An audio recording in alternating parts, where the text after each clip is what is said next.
Ganitong ulam, sabaw pa lang, solve ka na. Mayroon na ako ditong pinainit na tubig. Maglagay na ako ng luya, sibuyas at kamatis at isabay ko na rin yung gabi. Takpan hanggang sa maluto at timplahan ko ng asin at paminta.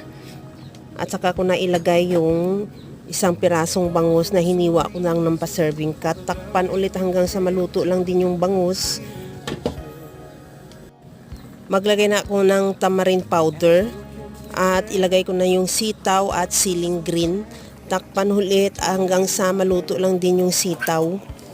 At ilagay ko na yung hipon. Ihalo lang hanggang sa magkulay orange. Pagka kulay orange na, ibig sabihin luto na yung hipon. Isunod ko na ilagay yung kangkong at timplahan ko ng patis. At isang kulo lang yan, ready to serve na yung ating napakasarap na sinigang na bangus with hipon. Mga kalasa, huwag kalimutan mag-follow and thank you for watching.